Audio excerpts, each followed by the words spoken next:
and over and over that something was wrong. They could have at least tried to find him or check it out.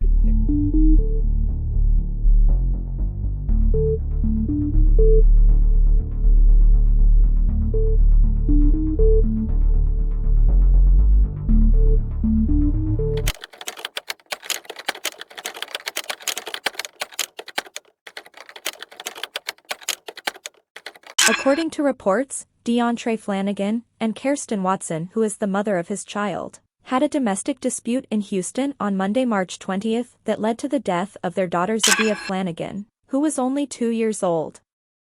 Deontray reportedly took the child from daycare and brought her to Walmart, where her mother is an employee. Watson stated that Deontray Flanagan checked their daughter out of her daycare and took her to her job, where he confronted her. She claimed he wanted her phone and passcode. Deontray allegedly threatened to harm Zevaya if she did not agree to give him the phone with the passcode. She gave him the phone and he still took off with their child. Doubled the bond of a father accused in the death of his child during a police chase. Yeah, prosecutors say murder charges against Deontray Flanagan could be upgraded to capital murder depending on the results of the autopsy on his 2-year-old little girl. Tonight we hear from the child's mother, Jason Miles, live from the Harris County Jail with the latest. Jason.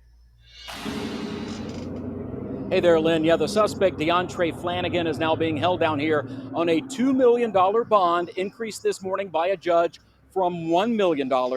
The mother of his child believes Flanagan just did not want them to move on without him. Photos of 2-year-old Zevaya reminds her heartbroken mother, Kirsten Watson, of the simple things she'll miss. I give her baths, we lay together, we sleep together, and now I won't be able to do any of that anymore. Zevaya's father, Deontray Flanagan, appeared in court for the first time this morning, 2 days after allegedly murdering the toddler. I'm just trying to wrap my head around why.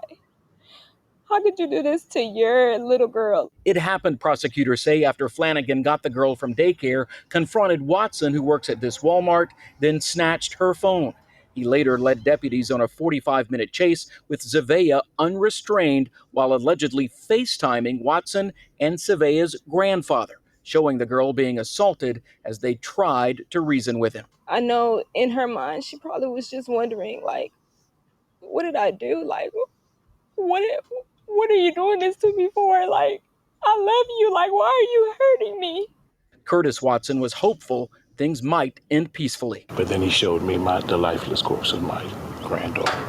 Accused of FaceTiming his daughter's murder. Deontray Flanagan made his first court appearance today, and our Nick Notario was there as his bond was reset to a much bigger amount. Nick live now with those details. Deontray Flanagan had his bail doubled to $2 million. He's behind bars tonight, but the mother of the child that was killed believes he should have been there before after she called for help. Domestic violence advocates shared what you can do and why you should also keep being your own advocate to try to get help. This was the scene Monday as officers raced to save a 2-year-old's life, a scene that developed after officers say her father, Deontray Flanagan, took his daughter, Zevaya, from a daycare, got into a fight with her mother, and led police on a chase. Flanagan faces a murder charge and appeared in court for the first time today. The toddler's mother believes it should never have gotten to this point. And I told them over and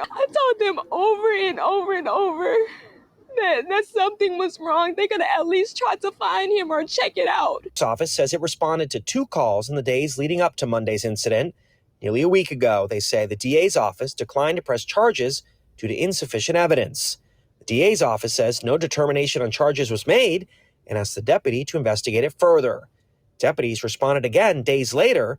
This time, the DA's office says it never heard from the deputy. His office says it never heard from the deputy. Amy Smith from the Harris County Domestic Violence Coordinating Council says these cases can be difficult. Sometimes there's a lot of incidents that don't rise to the level of a criminal prosecution, but it's good to get these things documented. Smith says it's important to keep calling and be your biggest advocate. And that means, giving them every information that you think is relevant.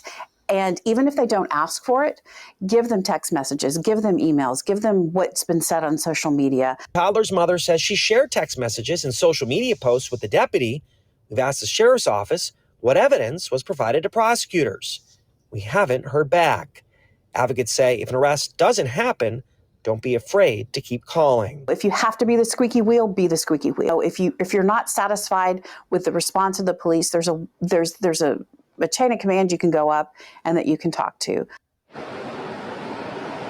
Advocates say you want to make sure that you have a safety plan. This includes what happens at your child's daycare as well as the school. You want to make sure that the pickup list is updated. And even if a biological parent is allowed to pick up their child, let the daycare be aware of what's going on so that way if the parent shows up, they can call you immediately.